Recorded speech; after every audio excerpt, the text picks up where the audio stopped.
works to ensure optimal and reliable access to resources for library users. She's passionate about improving the library user experience. Erin has previously worked in graphic and web design and employs these skills to find and implement more innovative ways to improve library services and workflows. Erin won the 2018 University of Western Australia's Library Client Services Award for her work in improving access to resources in Primo. So we look forward to this. Okay.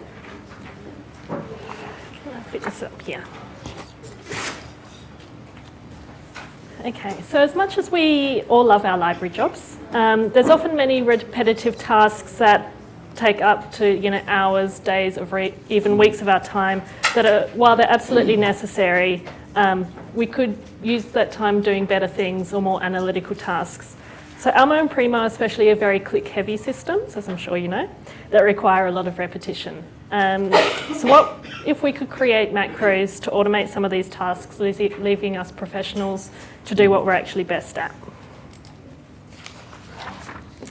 Okay, so today we're going to be looking at what actually is a macro, why we chose Cantu, some examples of how UWA are using it, what we see are the benefits, how to create a basic macro, some support options, visual UI testing, which is a new feature specifically for Cantu, how Cantu and Xlibris work together, and some useful tools and tips. Okay, so what exactly is a macro? So macro stands for macro instruction, and it's the macro software is programmed to imitate typing, clicking, scrolling, or any other interactions with your computer or browser. So macros make tasks less repetitive by recording a sequence of your steps, repeating it automatically, and then looping it as many times as you've instructed it. Macros can also read and write CSV files, so they can work through a spreadsheet of data. As my coordinator put it, it's like a tiny robot in your computer. So it's best utilised for tasks where there's little or no human analysis required, or a task can be split up into the parts that need the human analysis and the rest can be done by the macro. It's also best run for tasks that need to be done on an ongoing basis, i.e. like if you need to do them every semester or biannually. You may use macro for a one-off task, but it'll probably have to be something fairly time intensive just because of the time in creating the macro itself. And it's also best used for static tasks, so performing repetitive searches on an interface or inputting data into the same fields, that kind of thing. So why did we choose to work with Cantu? Because there's a lot of macro building options available. You may have seen in Microsoft add-ins for Excel and Word, you can use macros. There's also dedicated standalone software often used by IT departments for their testing purposes. And there's browser extensions.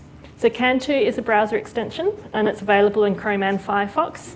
It's free to download and use. It allows easy creation of macros to automate browser-based tasks, but it cannot interact with other programs on your system. So Cantu for us was selected for several reasons. Browser extensions don't require authorization from IT departments to install. Our IT department does approve of Cantu, though, because it doesn't actually access any programs or files or folders on your system, so they were happy with it security-wise. Xlibris products are browser-based, and so mostly compatible with Cantu, which I'll discuss later. Cantu is open source, so also doesn't require a business case for purchasing or subscribing.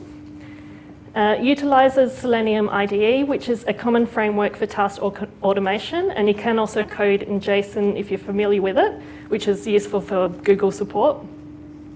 iMacro was the more popular extension at the time and was one that Amelia Rowe was using at RMIT. But when I looked into it, iMacro was actually broken and it was breaking everybody's scripts, and so it was getting really negative reviews, so I just stayed away from that. And Cantu is currently the only automation extension that allows for visual identification, of which I'll also have a demo coming up as well.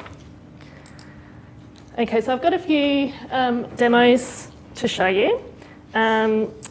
So the first one is the part of UWA's textbook ordering procedure. We check to see if stock is available at a local supplier, which is the Co-op Bookshop, to help decrease our supply time. This task was previously done manually by copying and pasting ISBNs into the search page. and then recording the data manually, whether it was available or not, into another spreadsheet. It's time-consuming and repetitive process, and plus it has the potential for human error. The Cantu script automates this process by using a CSV spreadsheet of ISBNs to check availability on the supplier's site. It then records the availability results into another export CSV file. This task is done every semester, and it now only takes a few minutes to prepare the list of ISBNs and upload that into Cantu, and then run the script and download the results.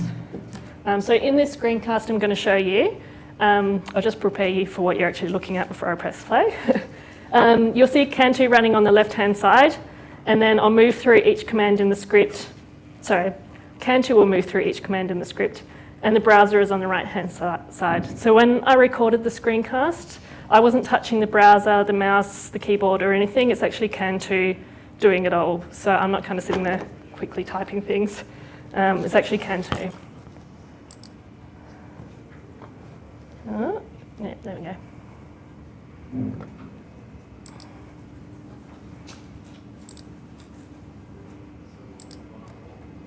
Okay, so that's Cantu. I'm pressing play now. So as you can see on the left-hand side, it's running through the script. The purple line is the line that's currently running. That's the Co-op Bookshop website. It runs really fast, so it's actually hard to see what it's doing. But basically, it's just searching. You couldn't find that ISBN, so we'll record that in our spreadsheet.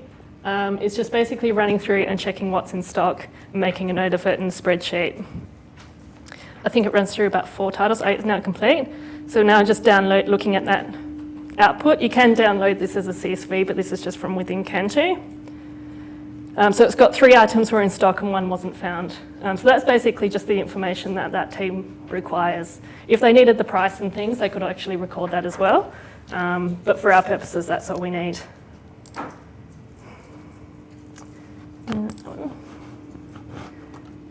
Sorry, just lost my place. Okay, so the other one is a Primo search. So this demonstration was created after viewing Amelia Rowe's presentation on automated macros testing in ANZREG in 2017. Sorry, I say ANZREG, by the way. It was created to tackle the issue of the no full text available errors in Primo. So when a user does a search in Primo and sees the available online link and they click on it, sometimes Primo then indicates that there's no full text services. Analytics can be used to generate a list of these articles that users have clicked on and received the error. And the analytics report can be like hundreds to thousands of lines long, depending on what time of year it is and the time period that you actually run the report for. And each of the articles needs checking in Primo to see whether the issue is still occurring, because the article may now be working, and whether it's also still in Primo. Some of them get removed automatically by the PCI by the time that you actually go to look at it. So Amelia originally, as I mentioned, used iMacro to create her macro, but I decided on using Kantu. So the macro I'm now going to demonstrate automatically searches each article that I've uploaded from a spreadsheet, and it checks Primo, we've got Primo VE, whether full text is available from the report. It then records the output into a CSV file with the article title, ISSN and a permalink, and whether it was no full text or full text available. In the demo, I've only looped it 3 times to work through 3 different articles. And the first has full text available. The second isn't found in Primo anymore. It's been removed by the PCI. And the third is found, but it has no full text links. So I then download the CSV file. If I was then going to work through that, like if I had a list of 500 links, I would then just filter it to the ones that say no full text available, and then I would manually then troubleshoot each of those to work out why they're appearing in Primo but don't have any services. So as per the last demo, I'm not interacting with the computer at all. It's just running it itself. And again, it goes really fast, much faster than if I was to do it myself. Okay, so I'm just playing the loop.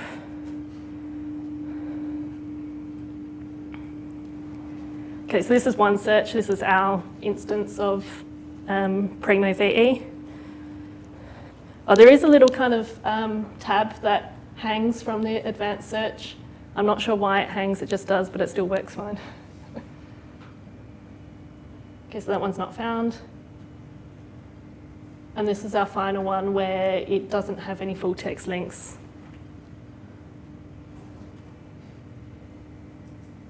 So there's nothing available to click on. Okay, so then I'm actually downloading the CSV file this time.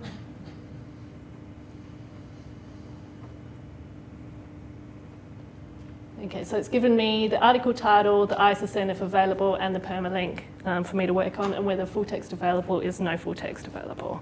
There was actually only 2 results in that, because if it's not found, and I just don't get it to record a response, because I don't need to know whether the PCI's removed it or not, because it's no longer an issue. Okay.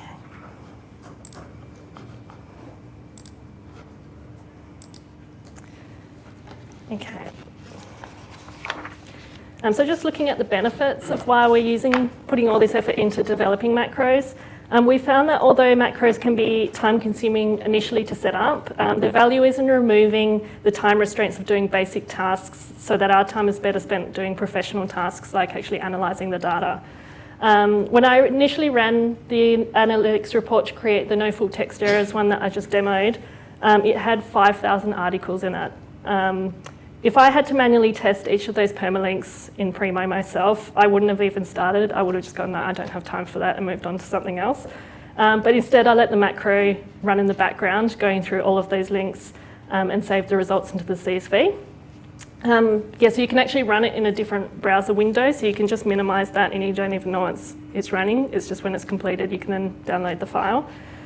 So once it was complete, I could then do the analysis of the results, which in its first run, I actually identified a major issue with our PCI metadata records that was causing major issues. We actually knew that the issue was there, but we didn't know the scale of that. It was actually importing a lot of records that we didn't have access to. And we didn't kind of understand the scale of it until, that's why that report I ran had 5,000 lines in it, because it was such a major issue. And we were then able to report it to Ex Libris as an urgent issue, and they were able to respond and have those records removed.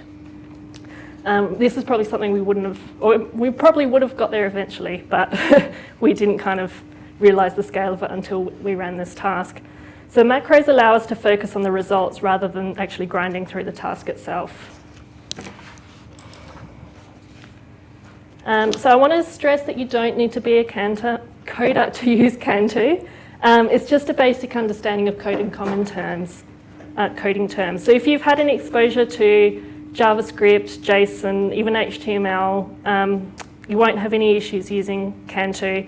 It takes some time initially to actually set up your macro and understand how macro works. So the first time you kind of set one up, it might take you a little while. But once you've kind of got the basic skills and you understand the kind of basic syntax of it, actually creating and editing macros takes a lot less time.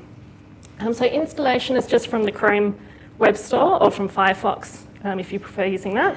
I personally haven't used it in Firefox, so I can't, say how well it works. But as I mentioned earlier, browser extensions won't ask you for an administrator password, as it's not actually installed on your system. So it's just an add-on to your browser. Cantu can be used to make really complex scripts as used by IT departments, but I can actually do really just very simple scripts also. My main kind of point is to make sure you plan out your process step by step before you actually even open Cantu, because this really helps when you actually go to create it, create the script. So basically when you start creating your script, you need, Cantu has a record button. So when you press record, it will start recording, is my voice echoing? Every interaction with the browser and convert it into a line of code. So every click, like keystroke, scrolling, etc., that you do in the browser, Cantu is recording it and turning it into a code. So you don't need to start scripting everything from the very beginning. So once it kind of creates your base script using the record function, you then can go in and clean it up. Sometimes it creates commands twice. And check it works by pressing play. From the base macro, you determine what steps from your original documented process are missing. And then from one by one, you can start creating those manually using the support materials, which I'll go into. So I've got another demo. This is how I created the initial macro script using the record function in Cantu. So this is actually how I initially created the no full text errors one. So the record function will automatically create a command from every interaction I have with the browser. And in my example, I'm creating a macro that will open one search, which is our Primo, go to the advanced search, search the term puppies and an ISSN, and then click on the full text link. The basic macro is how I created, as I said, the no full text link checker. And the initial script can then be used as your base script to creating something more complex. So as before, it's a screencast with Canto on the side. Okay, so this is just creating a new macro and calling it demo. I'm clicking the record function. Okay, so this is actually me interacting with the browser now, but you'll see as I start to actually go to the website and start clicking on things, Kantu on your left-hand side will start to populate with commands.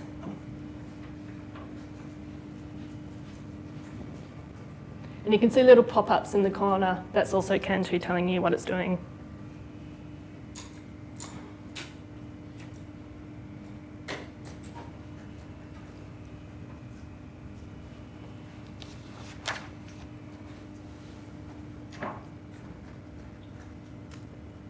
Okay, so basically I've finished creating the macro, and what I'm doing now is closing all of my tabs and starting from the beginning, and I'm going to press play on my macro just to make sure it actually works. So now this is Canto doing exactly what I just did, but a lot faster. Okay, so that's the finish. Oh, just demonstrating the script, but no need to see that. Okay. You keep going back to there.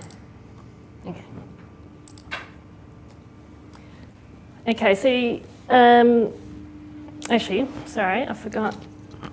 I was actually going to show you Canto from this point. Okay, so this is Canto here when you first open it. I've already installed 3 of my scripts into it, but the one I just created then, which I haven't done any editing to, is just as I created for that screencast, is here. So as you can see, just kind of looking at the script itself, all of the commands, so these are your commands on this side. This is the target information, so what field you want it to type into, what URL you want to go to. And then this is the value, so if you want it to type puppies or an ISSN. So you can see all the commands are things like click, type, open, select window. They're quite simple language, it's not kind of, IT speak. And then when you're kind of looking at the target, this can seem, when you're first looking at it, to be a bit more confusing. But what it basically is saying, so when it's got ID equals every element on a web page should have an ID, which is actually its location. So when the web developer is creating a website, or they're creating Primo, every time they create like a search field, so even like the basic search field would have an ID. So if you are interested in creating a macro, I'd highly recommend you get to know Chrome developer tools. So if we go to Chrome, I'll just demonstrate what I'm talking about. So this is one search, which is UWA's Primo.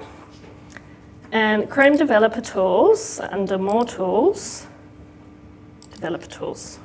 And this is how you can find out what an ID on a page is. So this is a select element here. Everything that I'm kind of looking at on a page, it gives you some information about it. So if we wanted Canto just to type in the basic search, we click on that and it highlights it over here. And you can see up the top here, it says ID equals search bar. So if we wanted Canto to type in the search bar, instead of going to the advanced search, if you wanted it to actually search puppies just here, in Canto, you would say click ID equals search bar. And then Canto would then type puppies into that search bar, if that's what you wanted it to do. Click and then type. So it's not kind of difficult to understand once you understand what it's actually referring to. The XPath here, which is a really long line of information, the XPath is when something on a page doesn't have an ID. It's actually the CSS location, but again, you don't kind of need to know exactly what that is, because if something doesn't have an ID and you need to want to know, again, how to click on it or interact with it. If you then just click on these 3 little things here, oops, it moved. Okay, and go copy XPath. If I then copied and pasted that into Cantu, it would look something like that, because it's basically just telling Cantu exactly where that thing is that I want it to interact with on the page. So everything on most pages has either an XPath or an ID. I say most because there's things like Google Maps that are just, you can't get into. It's kind of locked down, but everything with Ex Libris will either have an ID or an XPath. And just quickly as well, if you are a coder or you do know JSON and you prefer to, you can actually code just directly in JSON as well. And you can export and import in JSON as well, just as a side point. Okay, so if we go back to our presentation.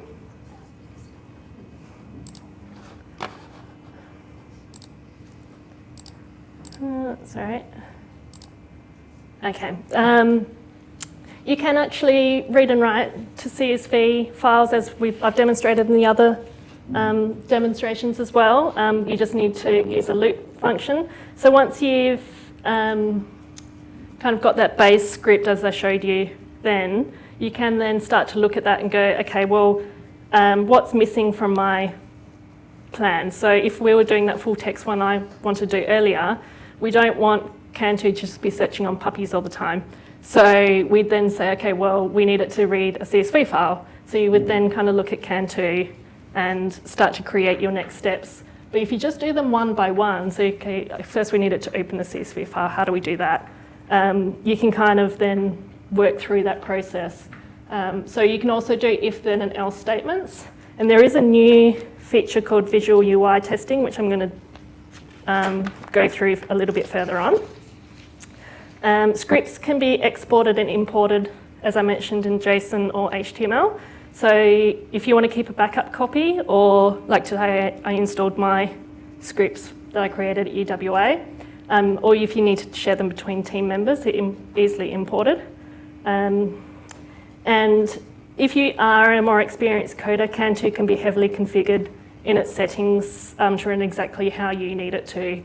So it is actually used by IT departments and stuff as well. So what I'm kind of showing you is actually quite simple scripts, but if you do actually have more experience in creating these things, you can actually really heavily configure it to what you need it to do.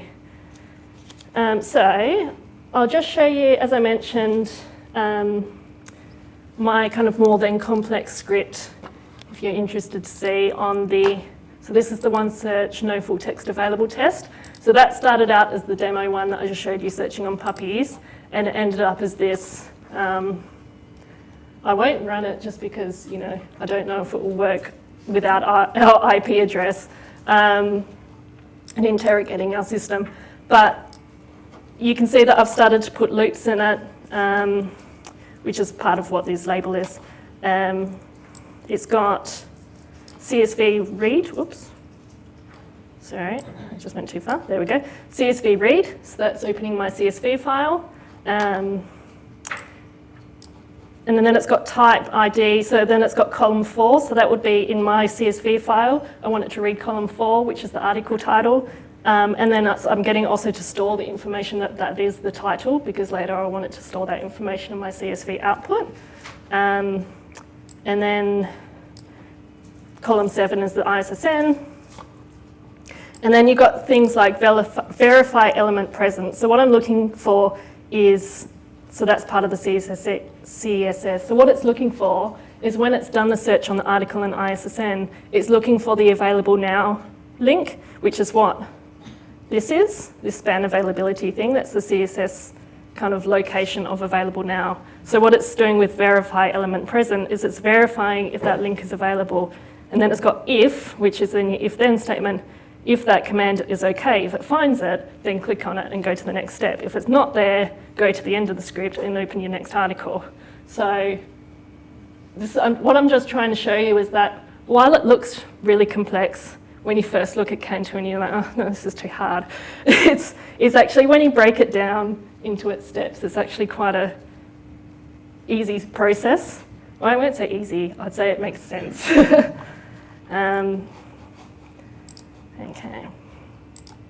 Oops. Okay, there is a lot of support available as well. A lot of those commands and things, I didn't just kind of make them up. Every time you need to know how to do something, the actual documentation on the Cantu developer site is really comprehensive. So they've got a user manual, and it's got all the common things that you might want to do here, like read and write CSV files, how to loop, using if and then statements. So they've got basically what all the commands are, examples of how to use them. There's actually a lot of demo macros as well that you can play and see how they're used, like with the syntax and things. And then there's also a complete list of all the commands and the target information and the values of what you should actually be putting in the fields to make it work. And then if you click on one of those, like the CSV Read, as I mentioned, it's got what kind of information you need to make it work with some examples. So it's not, it doesn't, like I said, if you tackle just one kind of thing at a time, like you're opening a CSV file and then writing to a CSV file, if you just kind of tackle one step at a time, it's not that difficult to actually work out how, with all their examples and support materials, to work out how to do it. Okay. There's also a Cantu user forum within their website, which a lot of people just, how do I do this? As I mentioned, there's a lot of pre-installed demo macros in Cantu itself that you can play and also look at. They put a lot of comments in it, so you can see how to use them. And of course, Google, if you don't know how to, how do I open a CSV file in, it's best to not put Cantu, but put Selenium, because Cantu is a program, Selenium is the actual framework. Okay, so the visual UI testing. So this is Cantu's new feature. It identifies elements on a page visually rather than with the ID or CSS location. So this can be particularly useful if you need to identify something on a page that doesn't have an ID, or the position on the page may change. So sometimes, depending on your, say, search results, what you want to click on might be the third in the list, or it might be the first in the list. So Cantu doesn't know which one to click on. It'll probably just always click the first on the list if that's what you tell it to do. So if you actually can identify something visually for it to locate, it'll know and tell it that's what you want it to click on. It's going to know exactly where to click. So it uses 3 different commands that take a screenshot of the web page, compare it against a previously supplied screenshot that you've supplied earlier, and tries to locate that image. Then can program Cantu to do something with that image if you want it to. So if you're locating something on a page, you can then say to click on it, enter some information, etc. Yeah, visual UI testing can be particularly useful to locate an element you want Cantu to interact with. As I mentioned, that doesn't have an ID or an exact location. So as an example, using our ISBN search that I showed you earlier, sometimes if you search an ISBN, even though an ISBN is meant to be unique, it might return 3 different formats of that book. So there might be the soft cover, the hardcover. And if you want a particular version, so say you wanted the hardcover version, you need to find something on that page that Cantu knows which is the right one to click on or record information about. So if you could use the visual UI to, maybe there's an icon that indicates something's hardcover, or you could take a screenshot of the actual word hardcover and get Cantu to locate that rather than saying it's, click on the first thing on the list. Because then you know that it's going to be reliable and it's actually selecting the right thing every time. So I've created a demo, so it's not I haven't actually used this in my work as yet, but it's really just to show you how this works. So in this screencast, I've taken a screenshot of the UWA icon in Google Maps. Google Maps is not that compatible with Cantu, as nothing has an ID or CSS location. So when I open Cantu, I upload the screenshot, and the Cantu script I created earlier has already got a reference to that screenshot in it. When I play the script, Cantu loads a map of Perth, and it's in Google Maps. and it searches for a match to my UWA icon. When it locates it, it highlights it in red, puts a red box around it, and then I've told it to click on it so it loads the UWA page in Google Maps. I've also configured Canto in this one to run really slowly so you can actually see what it's doing, so otherwise it does it in about half a second.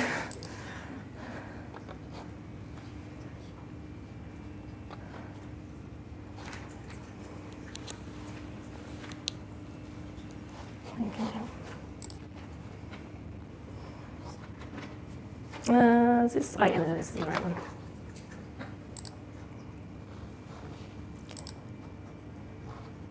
Okay, there we go. All right, so at this point, I'm just uploading the screenshot that I took earlier from Google Maps. And then in my script, it's already referencing, and if you actually hover over it, it will show you a preview of my screenshot. So now I'm going to play the macro. So that's perf. And you'll see in the, yeah, it's just put a square around UWA in the kind of bottom of the screen there, which means it's located it. And now it's clicked on it and loaded the UWA page. So I wouldn't have been able to do that with Canto without the visual part of it, because you can't select anything on a Google Maps screen. They've basically just kind of locked it down. So I'll just close these for the next person. Okay.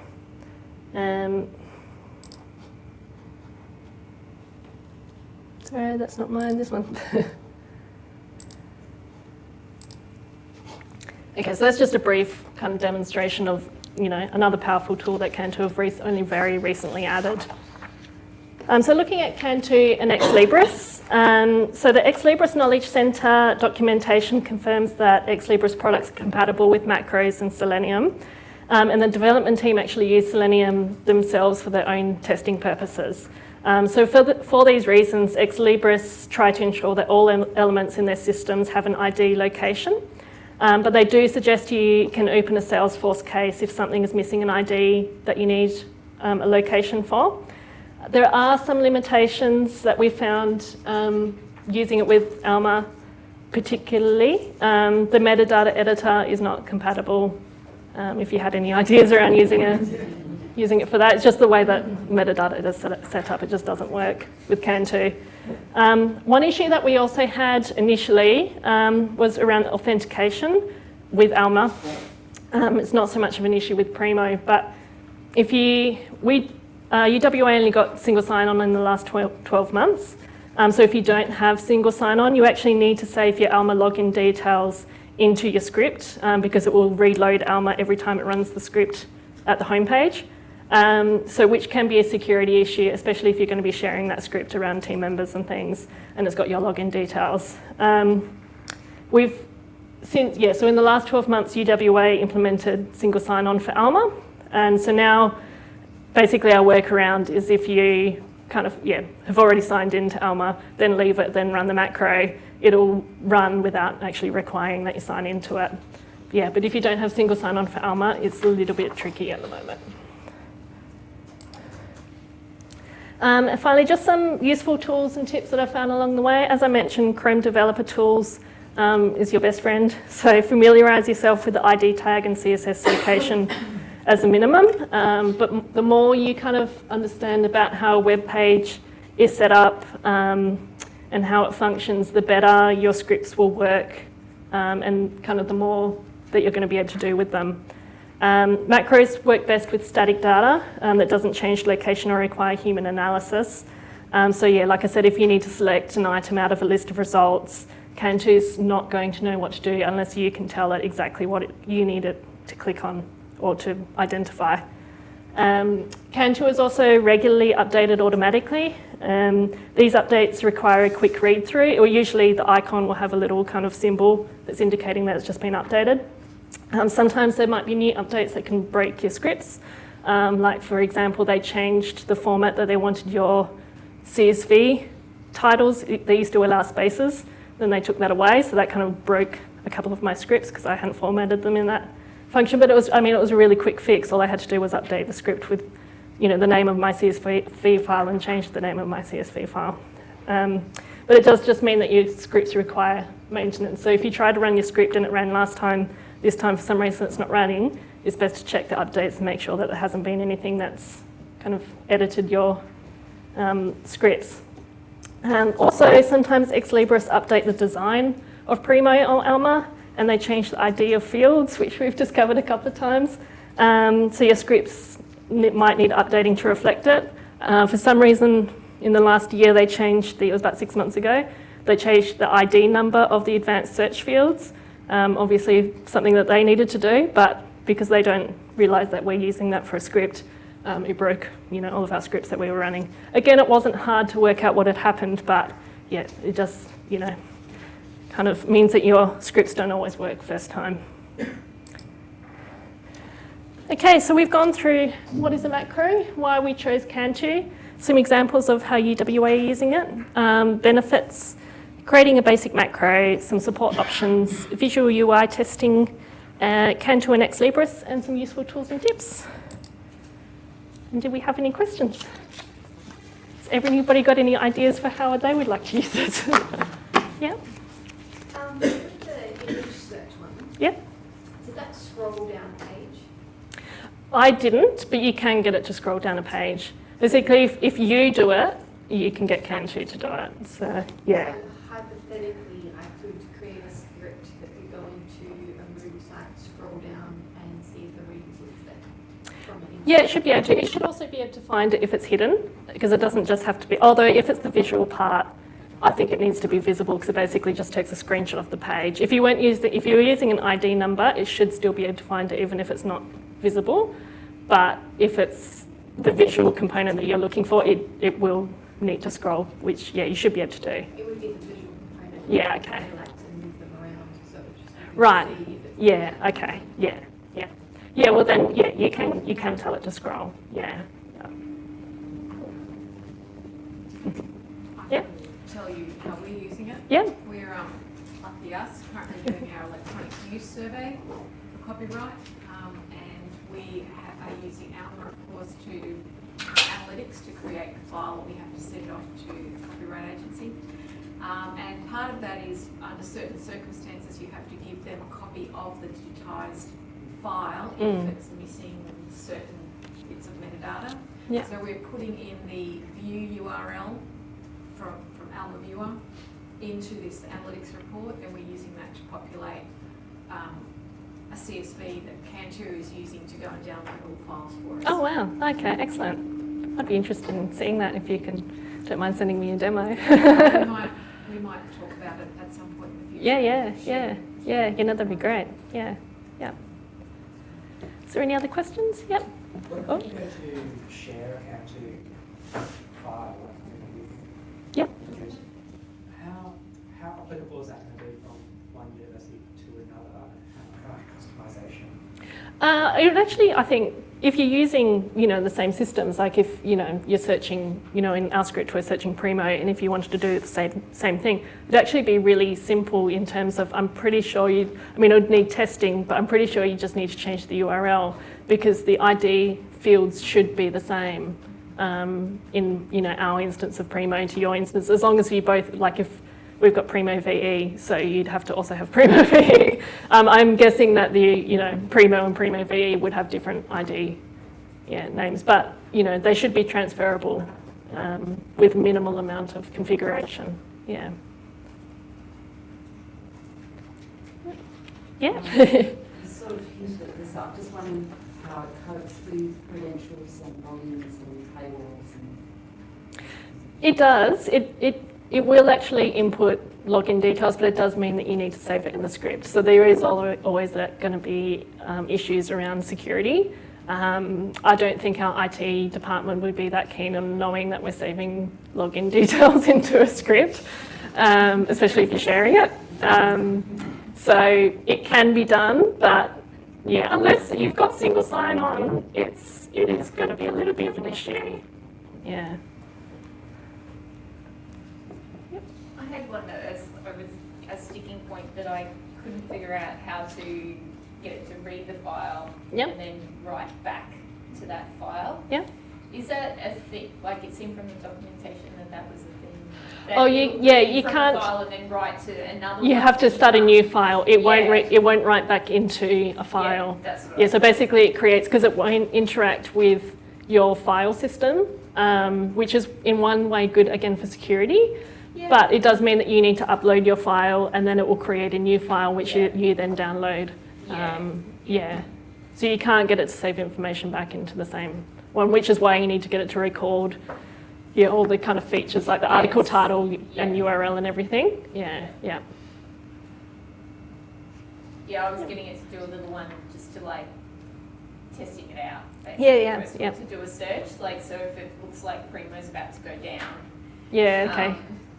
Because we get alerts for that sort of stuff. Yeah. I just have some standard searches. Oh, that okay. I can just go and run those searches. Yeah, yeah. And if it returns. Yeah, it's kind of like a the- test plan. Kind of the, Yeah. similar range of 100,000 results or whatever, but Mm. it's looking healthy. Yeah. Oh, okay. So, Oh, that's a good idea. But Yeah. then, and then it was interesting actually because it was writing to the same file, so I'd run it again, and it would go to the next line. Oh, So I okay. thought that was like handy then, because Yeah. I was thinking I could have a log, Yeah. like of each time I ran it. Yeah.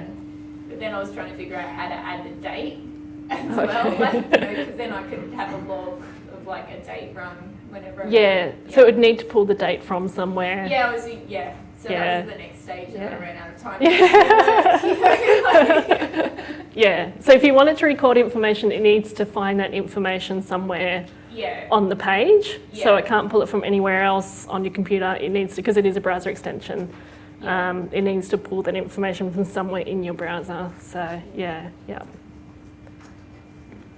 Was there any other? Something Oh, yeah. similar for in testing in Sandbox every month to make sure that the production doesn't break when it goes live, just to perform simple tasks. Oh, okay. Yeah, I haven't actually thought about using it for test plans. That's actually a really good idea. Yeah. But this is very reassuring because now I Yeah. know that if my IT department gets sacked, it's okay. Yeah. Exactly, and which is one of the reasons that UWA have started doing a lot of this stuff ourselves, is because we had a big restructure and we lost a lot of our IT support. We used to have a lot more kind of library IT support, and now we've got very little. We've pretty much got one person for the library who also has other things to do as well. So yeah, he will deal with emergencies, but that's pretty much it. So yeah, which is why we're starting to kind of upskill ourselves and do a lot of these things ourselves. But you do need to find ways that save time, because you don't have time to do everything. So yeah. Right, was there any other questions? Oh, actually. Oh, yeah. yep. I wonder if your no full text one, I was talking to Deborah about this in the break, that they don't actually differentiate in the link resolver reports, is specifically about it having a view it, so it doesn't count document delivery, like additional services. It counts okay. as a failure. Yeah, So yeah, do you return yeah. that sort of thing as well and use that to... We haven't specifically chosen to, but you could kind of configure it if you needed more information, or if you needed kind of further information on what's available. With the, and that's the other thing is, originally it was configured for Primo, so it did actually say no full text, whereas Primo VE doesn't say that anymore, and it doesn't have the tabs. But basically we've just kind of configured ours for exactly what we need to do the job. So all I want to know is whether the link worked, whether the article had full text or not, and whether it was still available. But yeah, if you did need more information, so or it's it's to like others. KPI type stuff. Yeah, It's, yeah. like it's the difference between a good service and perhaps not so good, but we would consider a document delivery service good. Yeah, okay, yeah. And do you run it in a test view to avoid like skewing your stats or anything like that? Like Primo search stats, for example, because you could really hammer. Yeah, well, that's true. I hadn't actually thought about that. I hadn't actually thought about that, and I hadn't actually... You run through 5,000, that's 5,000 searches that have been reported. Yeah, well, that's true. Yeah. I hadn't actually kind of brought that up with our discovery team. They might be interested to know. You filter out library staff if you're logged in. Yeah, well, exactly. Yeah, but if you're doing the link resolve ones, for example, it's just Well, it's article titles with an ISSN, So you can filter that out on Primo Analytics by user group, but the link resolver statistics are getting skewed. Yeah. It probably is skewing the statistics, yes. There's something you can do on the Alma That's their side for problem. that. Everybody thank Erin.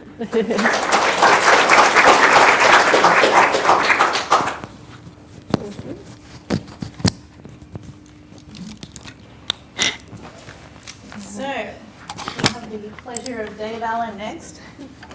Sorry. Yeah, it gets worse. Who's Dave? Dave is the ICTS Enterprise Oh, Architect did you at read the my- State Library of Queensland. I do. He's been a member of the State Library For a bloody long more years than time. he can remember. One of his main roles at the moment is the migration to the ex-Libris Rosetta system. And his current passion is digital preservation. At the moment. Dave is a member of IEEE and he is the current chair of Igloo. So we're very honoured to have Dave Allen, chair of Igloo, here today. Thank you. It's great to be here. I also like to say that this is the closest conference I've been to. It's actually closer than Peta, who has further to travel than what I had to do. So this is great. So what I'm looking at here is, this presentation is to deal with delivery of images and electronic resources, digital resources to the customers. So within Rosetta, we have this thing called IIIF. And I know it's also available in Alma-D. And this is a bit of a run-on from a presentation I did last year with Gera from Norway, who's using Alma-D and IIIF. So just working on that. So this is the standard Rosetta delivery default thing, which is pretty interesting. It's the general IE viewer. Anyone that uses Rosetta sees that. I don't know what the general default viewer is for Alma-D, but I assume it's something pretty crappy like that as well, basically. It's pretty stock standard. So what we've done instead is we've actually decided to implement the universal viewer, the IIIF universal viewer. It's a lot cleaner. We like it because it's got, visually it's more pleasing than anything. So I'll just, this will be interesting. Did I already click on that? Oh, there it goes. So I decided just to pick on this image. So this is from our collection. It's been delivered out of Rosetta. It's using the IIIF viewer. We've actually did some pretty heavy customizations on it. We've decided, if you have a look at the Alma-D side of things on this side panel here, it will be full of bibliographic data, which we can't understand because to get to here, you would have had to come through Primo. So while we're showing you the same stuff back at you. So we actually hacked that up pretty heavily because it's all done in XSL. So it's pretty easy, well, relatively easy to hack up. And we added in extra stuff like sharing features, stuff like that. And if you're desperate, you can always click on the link back to the catalogue. There is this download capability, which allows you to download the image. And it's quite handy. I'll show that a little bit further. And we've also got links to actually, which we do another bit of code which we've written outside, which then looks at our records and allows us to download the high res, the thumbnails and all that sort of stuff that people want. But one of the beautiful things about this is the zooming capability of the, I think they're waving hello, so it wasn't what I thought it was. It kind of took me by surprise the other day. But the advantage is if you zoom in on this nice gentleman here, you could actually have the capabilities to download that portion of the picture only. So there are some really nice features in there. So what's missing in all this is if you're looking at a IIIF environment,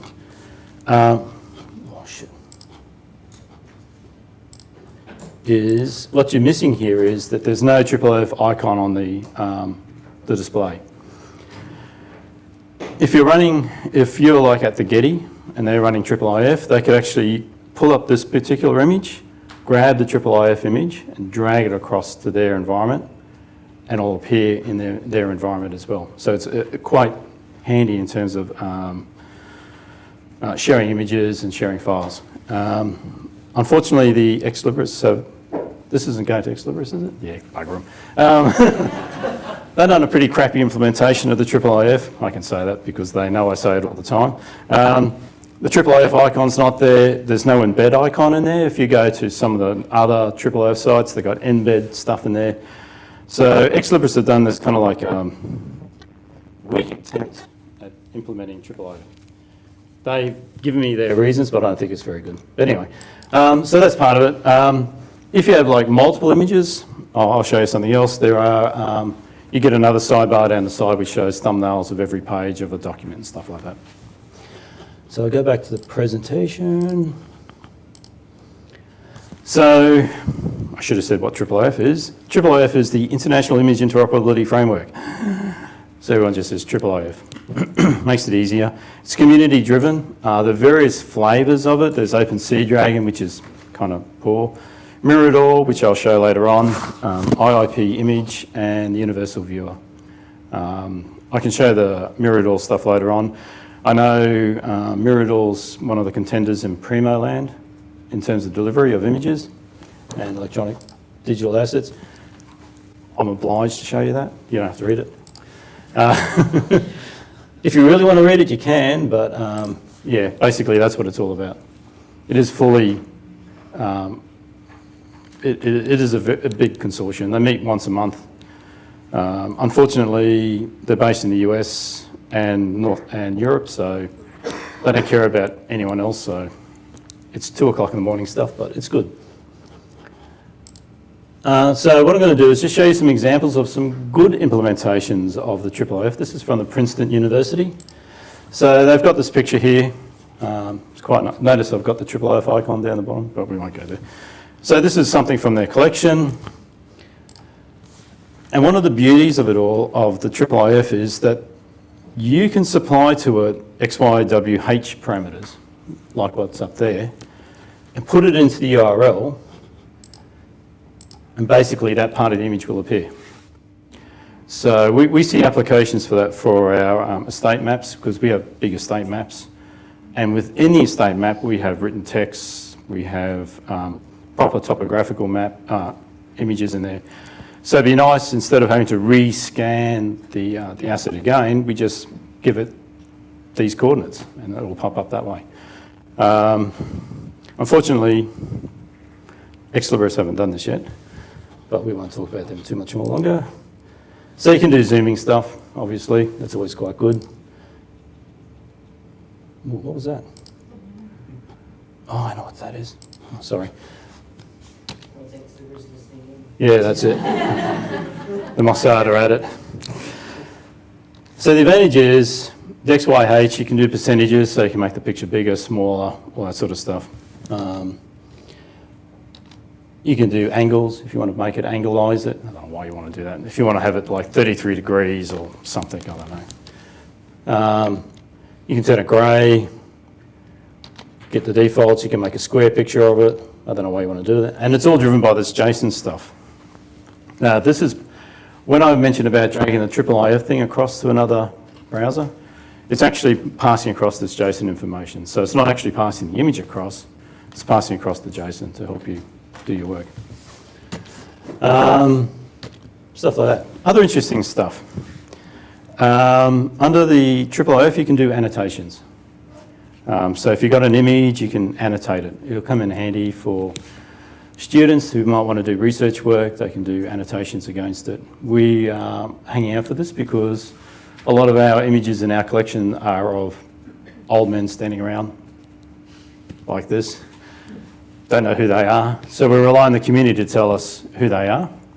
So they could annotate that this is my great-grandfather, and we can actually extract that information and put it into our catalogue. So that's one of our aims. It can also be used by researchers. I think I was talking to some other guys overseas. They're actually annotating like astronomical images, highlighting things that should be concentrated on, stuff like that. So there are value in some of the stuff that's coming out of the IIIF. Searching, this is good.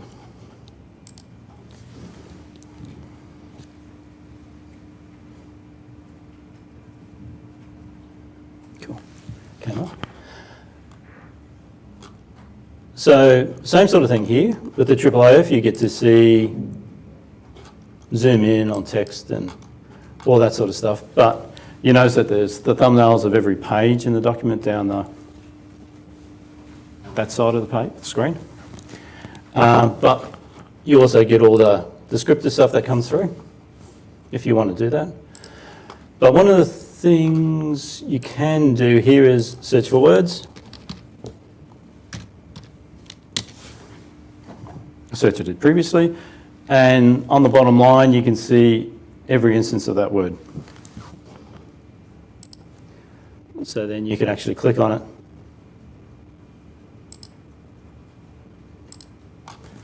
And it'll bring up that page with the DAS, whatever it is, highlighted on the page. So it's quite handy. Good for any PDF documents and stuff like that. And it's we're getting a more of a consistent view to our customers because now they're getting this constant view here. I like this better than the Internet Archive Reader, but that's just a personal preference.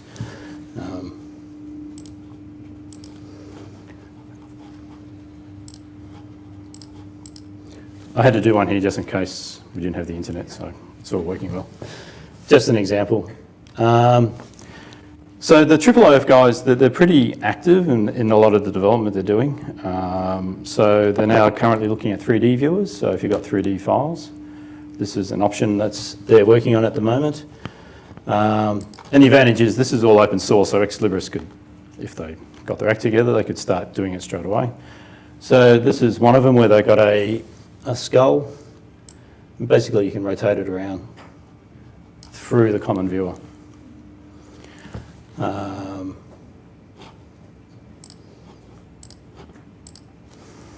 This one's just a recording, but I think it's quite nice what this guy's done with this particular viewer. So he's got the asset, shrink it, play with it. But then he does you've got these other little features available, which he'll show now.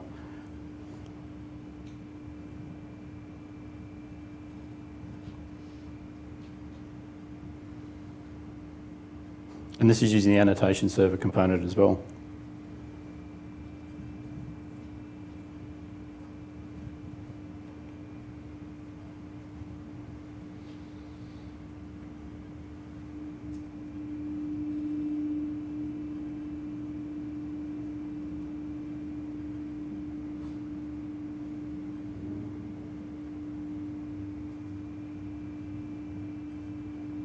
And you can also see the length of the asset.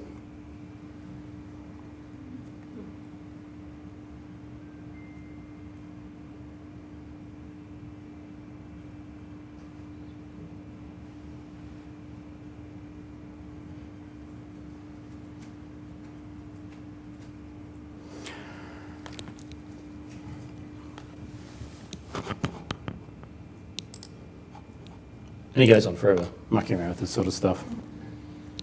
Some brain scan stuff.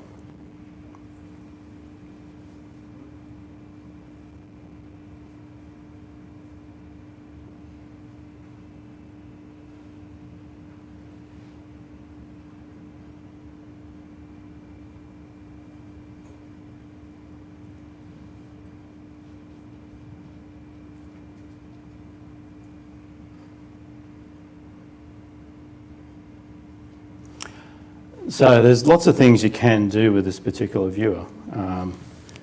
So it's nothing new from that perspective, unless you talk to ex-libris, then it's all new.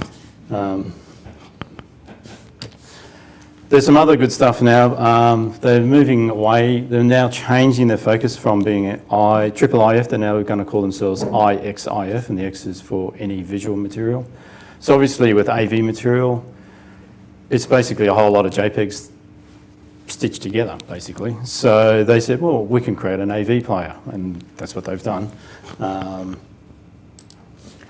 So I've got another example. Ooh, what have I done with?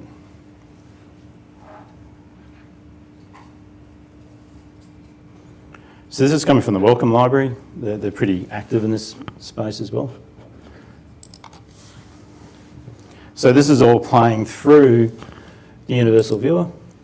As you can tell, it's got all those features in there. The other interesting bit is they've got these, down the bottom line, you see they've got the embed component and stuff like that, which you can embed into any document.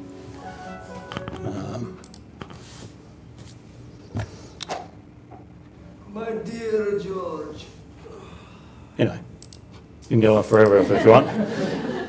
There's a really, really good one put together by the McGill mob, McGill Library. They've actually combined the video part with the music score, and you can see how they can keep track of where you're up to on the music. And on the very top bar, you can see its progress through the musical score. So this is all using the IIIF stuff. And it's nothing unusual, but it's something that's quite interesting. Ooh, what was that?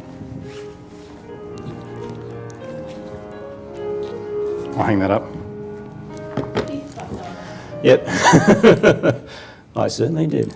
And simple stuff, and it can be as simple as this. This is something that Tom Crane's put together. He's from over in the US.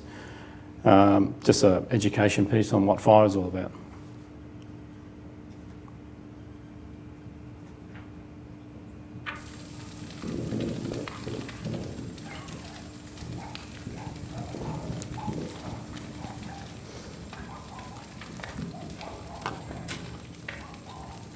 So you can do all sorts of neat stuff with this particular viewer. There are some other interesting stuff you can do with the IIIF stuff. We've got this thing called a slide viewer, which is nothing new because we've seen this sort of technology before. But come on, you can do it. So you've got the sliding capability as you move back and forth. And where's my slide? I minimised it. Oh, the slide thing's not there. Oh, you can actually move the slide bar back and forth. And it's basically standard, stuff that we've seen for a long time, but it's a lot easier using the IIIF because of the way it processes images and overlays things.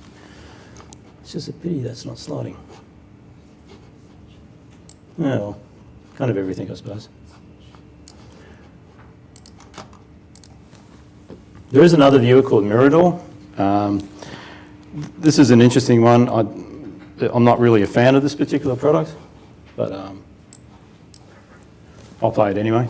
It's an implementation. I can see a use for it in the arts. In this particular,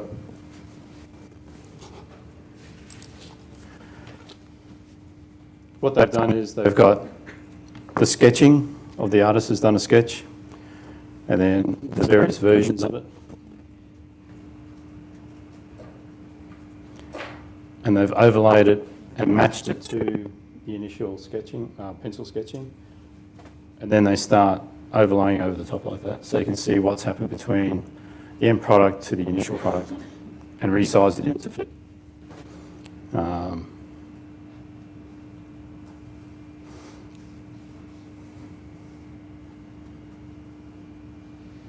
So I've got some neat stuff there. That's one of the products. I haven't quite figured out. The Mirador stuff's there, but it's not moving as quickly as the Universal Viewer for some reason. I don't know why. It's just her was pushing one at the time, I think.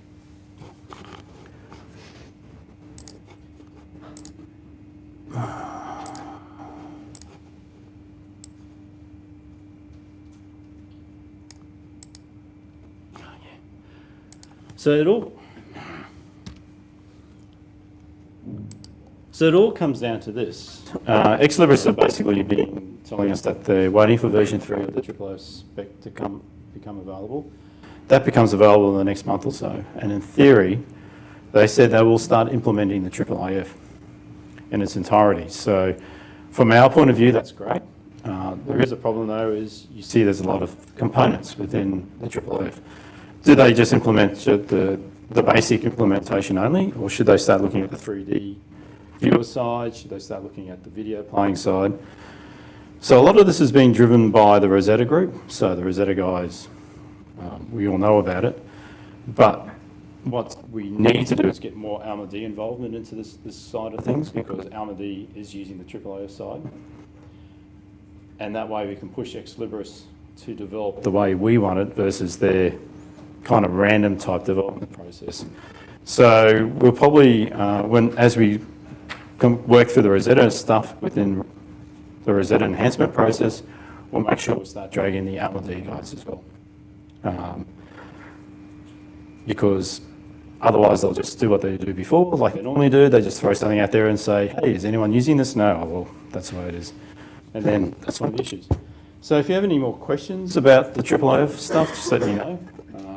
I can put you onto it. Huge user community forum out there. They've got Slack channels. People are doing stuff all the time. And that's it. So are there any questions other than bagging Ex Libris? This is going out to anyone? It's live stream. Live stream. Oh, okay.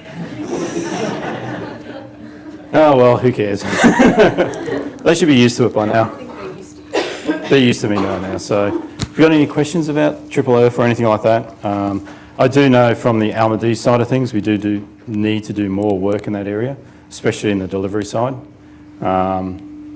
Because obviously you'll all have 3D objects if you're using Alma-D, how you're going to display it.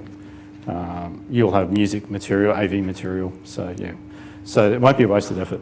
So we don't have a huge amount of content just yet, but I'm We- really interested in the 3D thing, because one of the uses that we have put Alma-D to was to support someone who was doing research for models for delivering exams for medical students. Oh, yeah, And yeah. it was, you know, I want them to have the object here on the desk, and then I want this other group to have, you know, a photograph, basically. So we put the photographs, they're actually embedded in Word documents, a bit ordinary. But, you know, I can see that going that next step then, and then they wanted to compare how was the experience for the people undertaking the exam with the different methodologies. So being able to say, you know, we could accommodate you 3D imaging of hearts or brains or whatever for those sort of purposes. Yeah. Cool. Be excellent. Are you using it for oral history? Not yet. Until they get, there is the Universal Viewer do have an oral history component of it, because basically it'll be a blank screen with sound, so it's pretty easy to do. I think we're as an interim, we're actually using SoundCloud, like you guys. Are you using SoundCloud? No. We've had to do this half-hearted attempt at pushing stuff out to SoundCloud and delivering it that way until they get this stuff together. We prefer it to be, but see that is a complication, because we're actually moving assets into another platform. When really, from a governance perspective, we prefer them to actually pull the asset from our collection. That way, they know it hasn't been modified. Which is one of those digital preservation things. Cool. No. Excellent.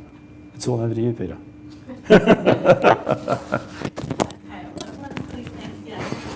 She just stood on something.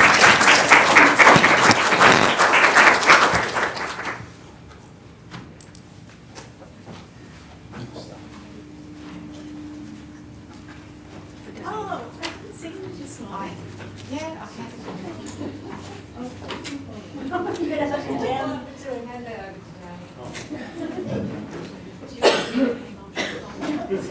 For the timing? Yeah.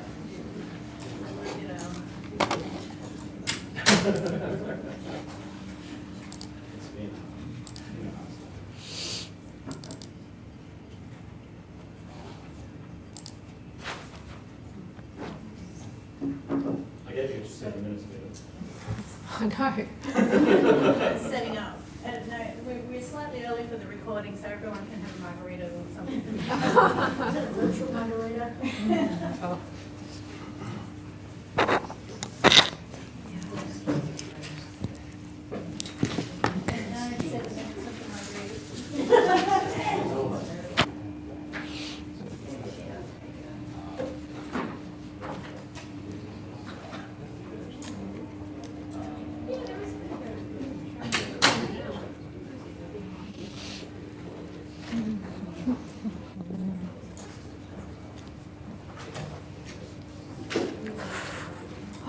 I've come over cold, yeah. I was wondering how cold the air conditioning was going to be. Yeah, I've been fine till this afternoon. It's just, yeah. Especially with the door shut.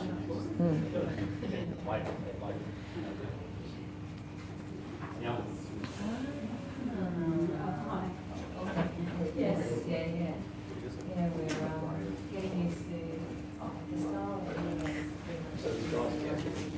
that I've actually got 5 things and 5 minutes each.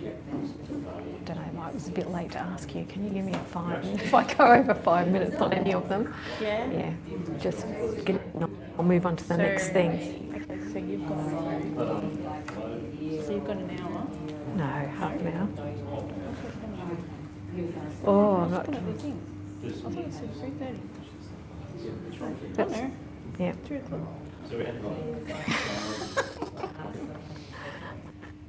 So how am I going?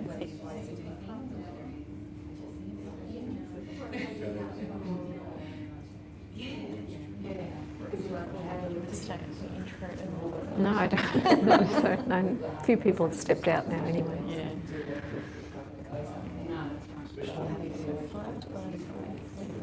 6 minutes.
Congratulations, you made it to the last session of the Friday.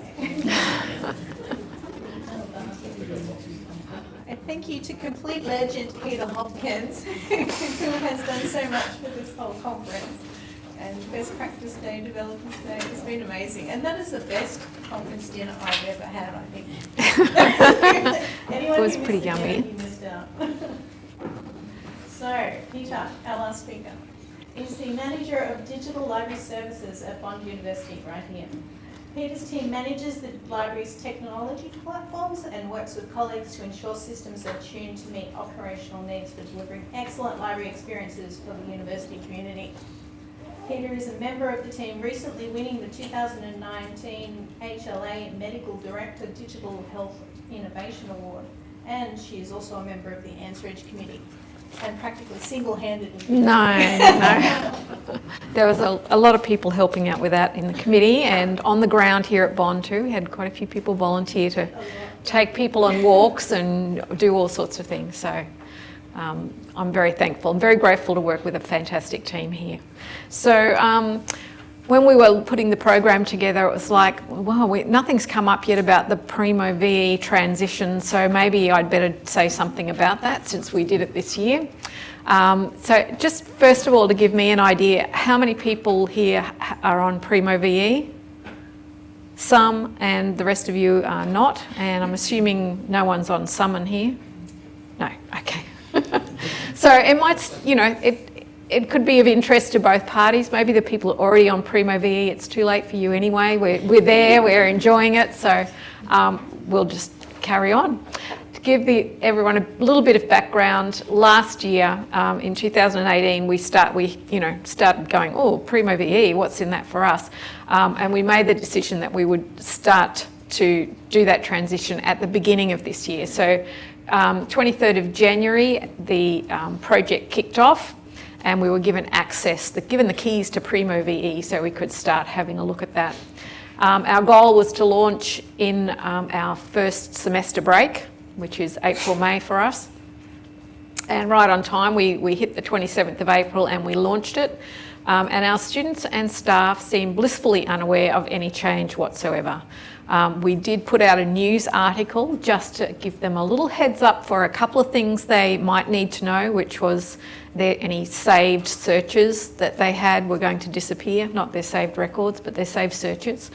And a couple of other little things that I'll touch on as I go along a little bit later, but we had no reports from our customers to say, what the heck happened? What did you do there?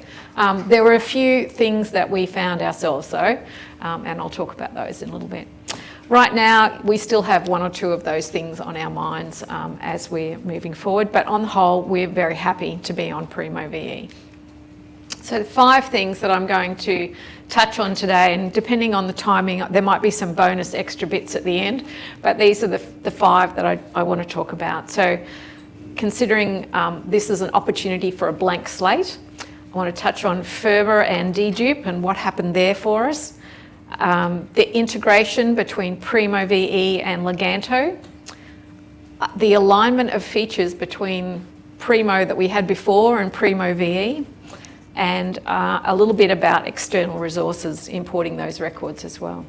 So the blank slate approach is something that I thought might be worth just sort of putting out there for people to think about. Typically here at Bond, when something new is coming along, we like to look at the bigger picture and look at it as an opportunity for, what's in this for us? Are there benefits here? Maybe it works differently. Let's check that out and see if that's going to be good or bad. And I was talking to someone from a large institution on Primo who's had it for a long time and has hundreds of customisations in there. And when I was talking about this with her, she said, yeah, you know, we've got so many customisations that we've made and I'm not sure we can even remember why we did a good number of them. And so I understand that Primo VE may not be ready for some institutions with very particular requirements and needs, but it's also a good opportunity to have a think, well, you know, maybe these customisations that we've got are only delivering limited benefits for people or only to a small audience, or maybe, as Megan and Rachel were talking about the other day, there are things that might be cluttering up the interface. And although they're useful for a small portion of people, maybe for the larger audience, they're not so useful. So these are sorts of things to think about when you're moving. And just this idea of, well, maybe a blank slate is actually a good opportunity for us to reconsider how we do things. So I think I'll stop there on the blank slate thing because there's not a huge amount to say, but it was just, you know, a new mindset, a different look at how we would do things. Ferber and dedupe. Now this was a bit more interesting. We had Primo VE available before we had actually launched it. We had all of our staff were able to do some searching. We sent it out to all of our librarians, said, please go and do the searches you usually do and report back to us what you find, what's wrong. You can expect that the results will be different. It's not going to be identical, but we need to hear back from you as well. for whatever reason, it didn't really become front and centre of our mind that what we were seeing in the search results with FRBR and dedupe was significantly different until very close to our launch. And it was like, what the heck, we're going to go anyway. And then after launch, we sort of were finding more and more things that were just, what is going on here? But it was semester break time, so that was okay. We had a little bit of clear space to address some of these things before the semester really ramped up. We were really seeing unusual groupings of records. And because we still had the previous Primo as well, we could look at one, we could look at the other, and we could just go, what the heck is going on here? And we really didn't understand why we were seeing such variation between the two.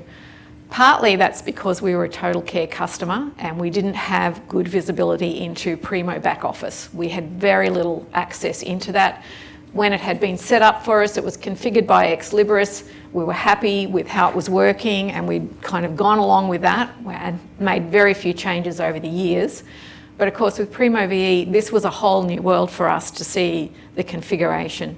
And we had to dive in a lot more into how does FRBR work and how does FRBR work differently to what it was before, and which we didn't even understand and couldn't see any sort of configuration of.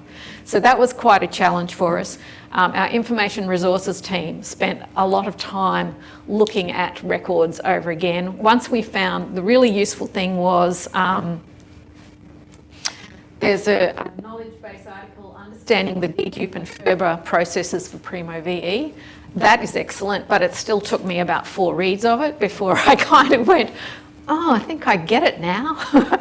So that was a big challenge. The other thing that was challenging for us as well was we think after finding this, we think that we didn't have dedupe enabled in the previous Primo as well. And it was enabled when we started looking at Primo VE. And so this was a bit of a mind shift for us as well. In the interim, we had Leganto come along and we have our students using Leganto a lot and looking at records where they've got the dedupe kind of happens. If you're looking at an ebook, the physical holdings are there as well.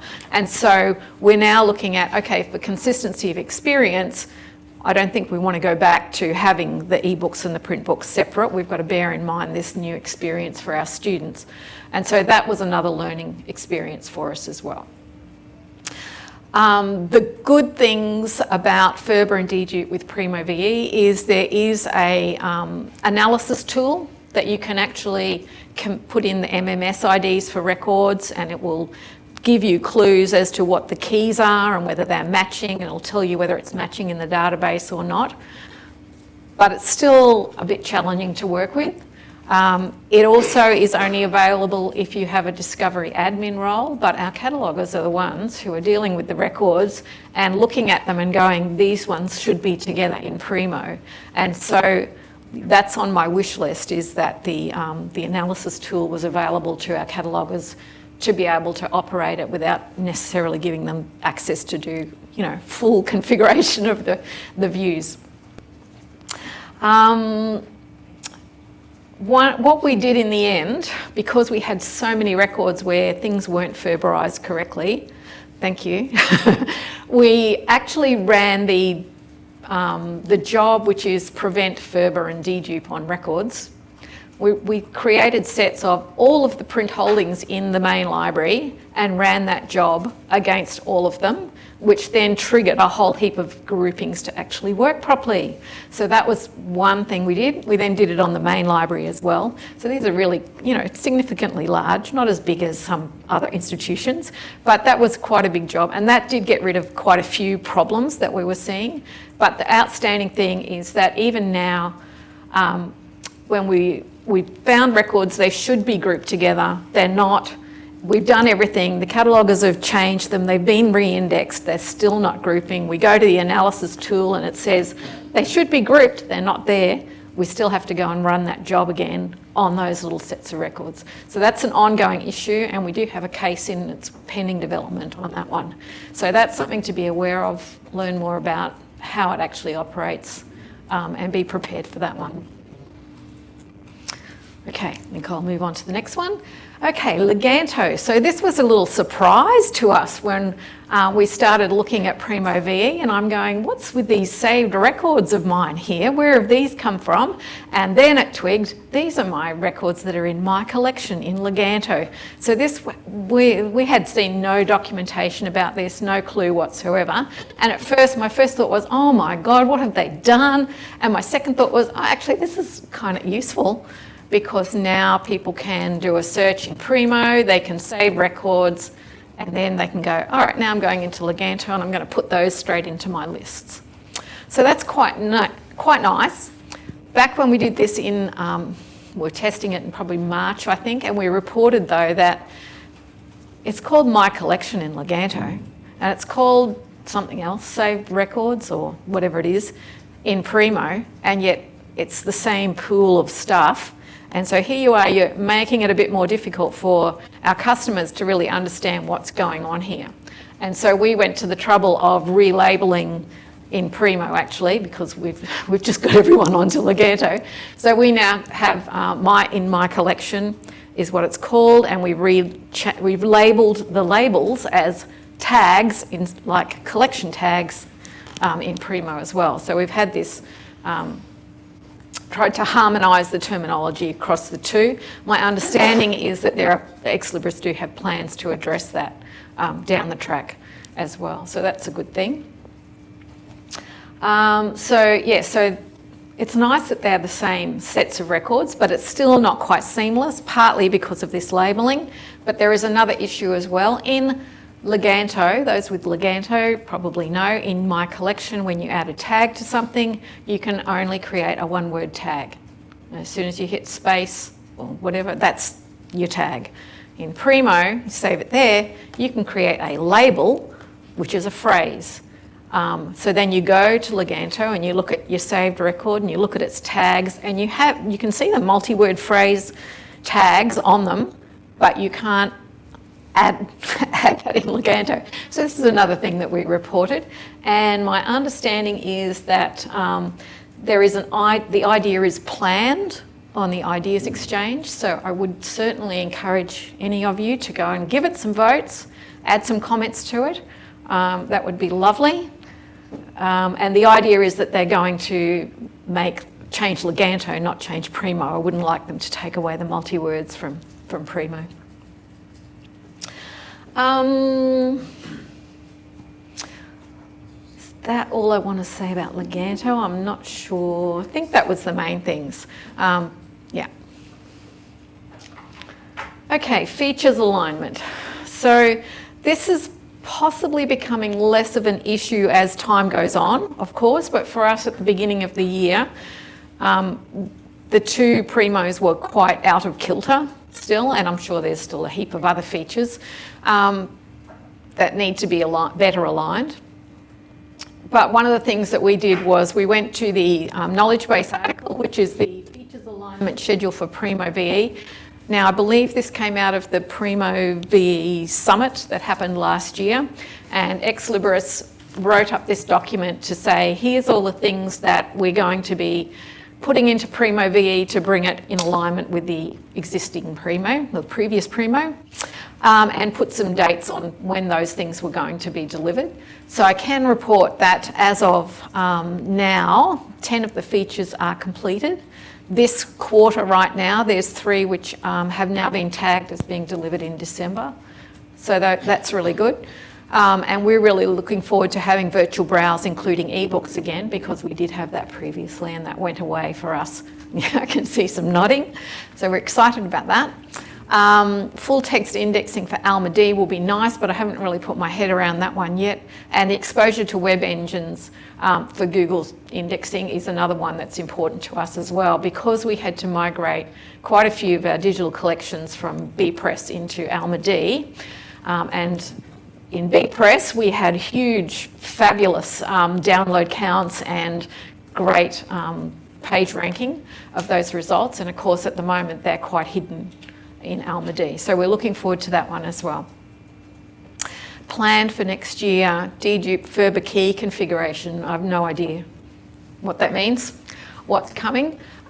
Facets for Library of Congress classification, that will certainly be useful for us. I don't know how many of you use Library of Congress, but we'll be having a look at that. Whether or not we decide to make that something that our customers, really need to navigate through the collection, we'll have a look at that one.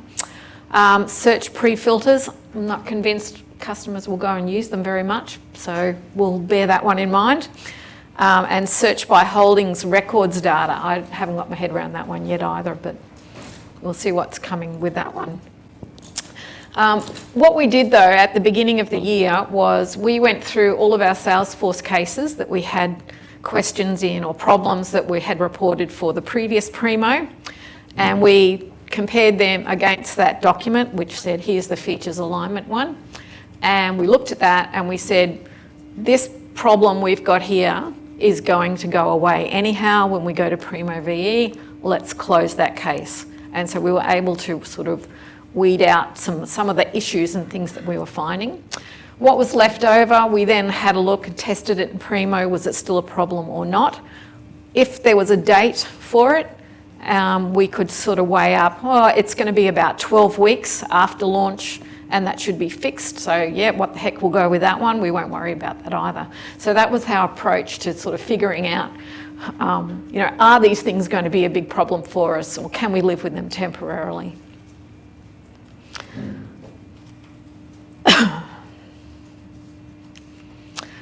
Okay, I'm whizzing through this, so maybe you'll all get an early mark.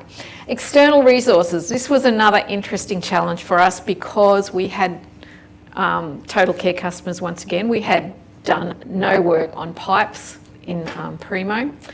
Not that we had a huge number of sources that we wanted in there. We really had Ex Libris only set up vPress, our institutional repository for us a long time ago. At the same time, roughly last year, in addition to the Leganto rollout, we also had vPress was closing down at the end of last year, so we had the migration from one repository to another, and our research office uses Pure. So a lot of our research stuff from vPress went into Pure, and then the other stuff that wasn't research went into Alma Digital. And so we had to turn off the pipe from vPress that was going into Primo, and then in Primo VE we said, now we need to set up this Pure, which was a completely different system, and used qualified Dublin core records. And at the time, Primo VE did not support the OAI, OAI DC default namespace was not supported.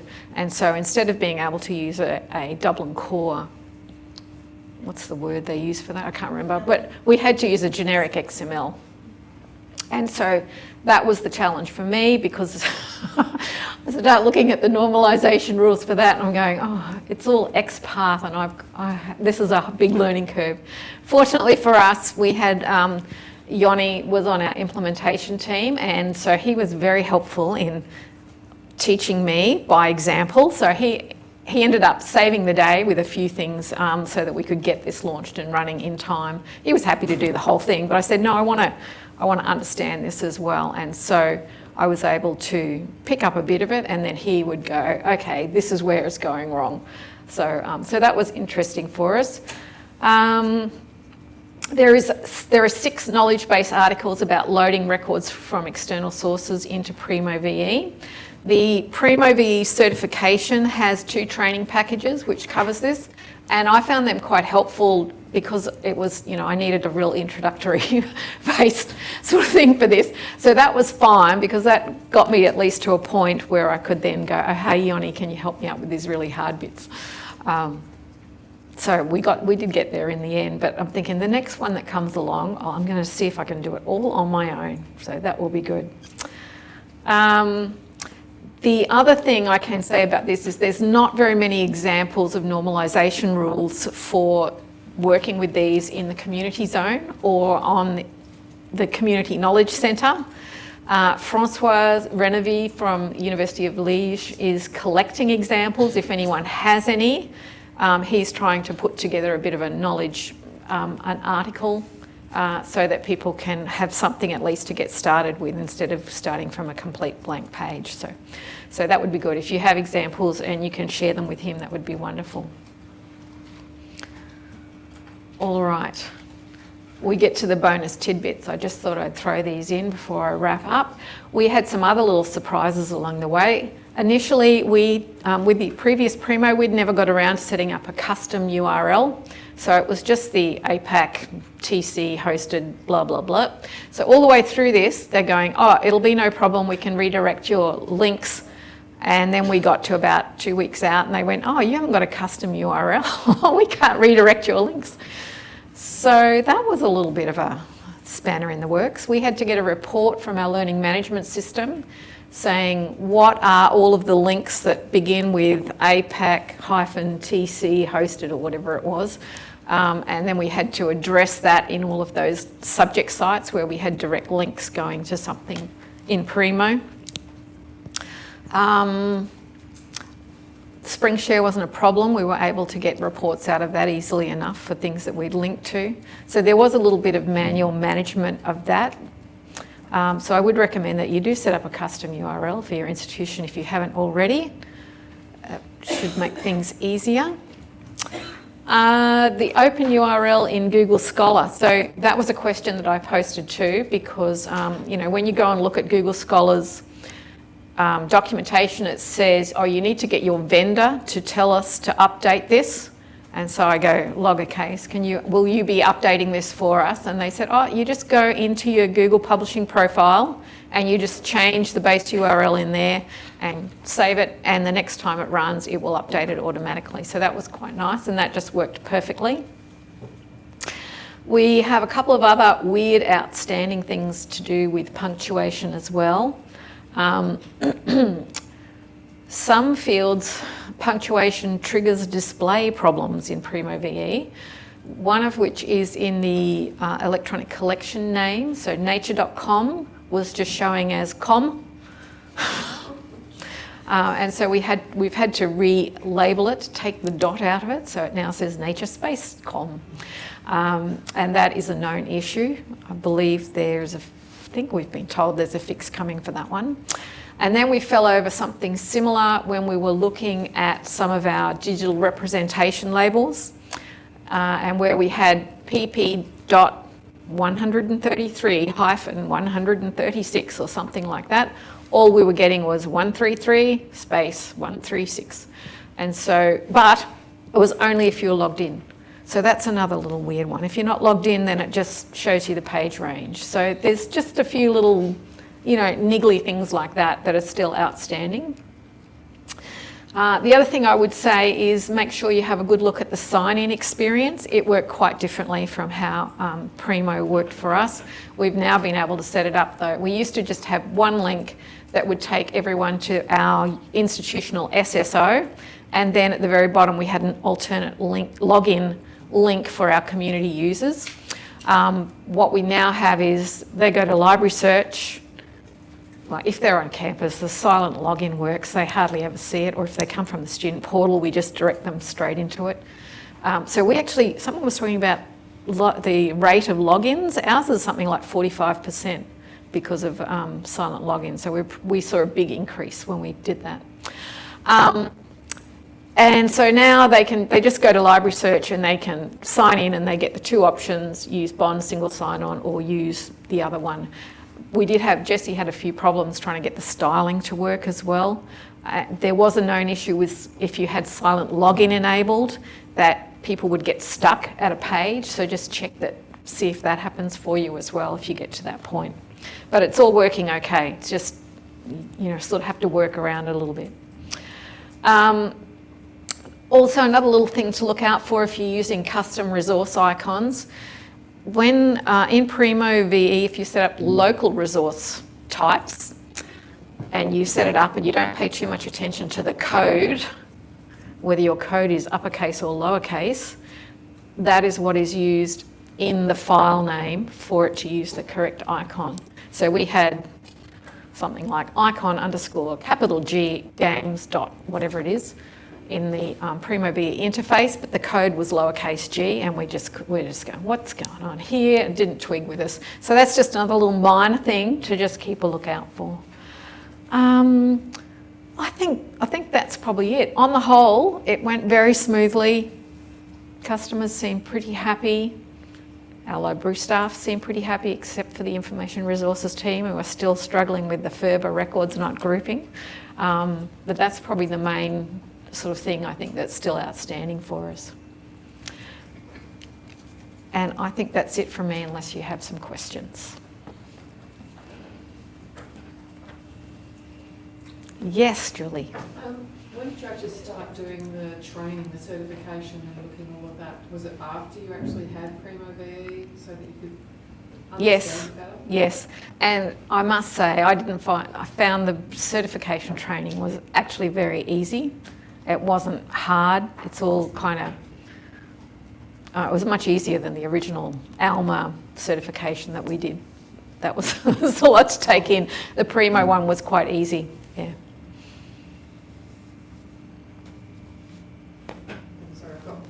No, yep. I've just got one other question. Yep. We've actually asked ex-libris that, we're told them that we'd like to move now to VE, and they've given us a date, and of course they say in all their documentation 1 month it'll take. You said January to April. Was that under your control? Did you? Yeah, I think we just said we're not ready yet. Well, it wasn't so much we're not ready yet. At the very beginning, we just said we have to launch during a semester break. The next opportunity will be April. And they just went along with that. They did adjust the meeting time, like you only get so many consultation meetings with them, and so they just set those based on what we'd given them as parameters for when we wanted to launch. So we had one early on, and then we didn't sort of have any meetings until a bit closer, I think. We used Basecamp with them. And that worked really well. Oh, actually, one little problem we did have, and I think this was just human error, when we switched from implementation mode, which is supposed to go to customer support, our outstanding cases that had been generated through this project got sent to professional services instead of to customer support. We had a bunch of cases that just, nothing's happening with them for quite a while. So we had to actually go and, I actually had to email Melanie and say, Melanie, these seem to be assigned to you. I don't know why. So that was just, but I think that was just a one-off accident. So you used Basecamp and you created issues in Salesforce for Primo VE? Yes, as advised. So basically we would log it in Basecamp first of all, because we didn't know, was it an issue or is it just, our poor understanding of how it's working. And then they would advise us, this is how you do it, or actually this is a problem, please log a case, or it's a known problem, log a case and we will hook it up to the development work that's happening. So that worked quite well. And then in Basecamp, as soon as something had been answered like that, I'd just go in and change the label of it to put the word resolved at the end of it, so we could kind of, didn't have to keep being distracted by those. The month is a minimum. Right. It's their absolute minimum. So you can go as long Yeah. as you want. Thank you. And they did actually advise us that you can have more calls. So I think if you ask, Yeah. then, like a lot of things with ex-libris, you have to know what to ask and when to push. So Yeah. if you need more calls, then just ask for it. Yeah.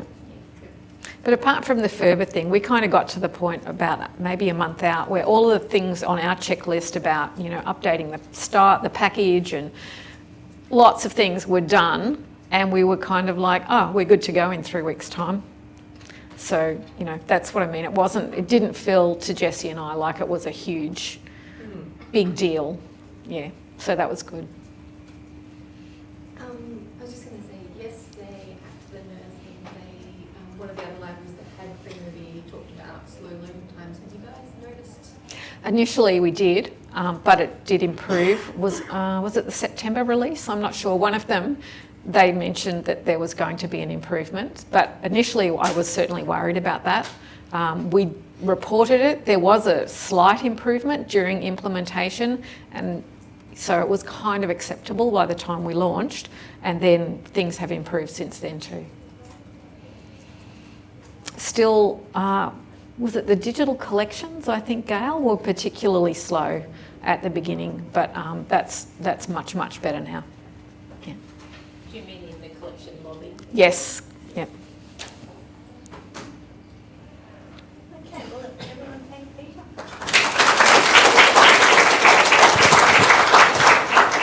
And that is our final section. Please leave your badges on the desk outside so that Peter and her fabulous team can recycle them. Are they safe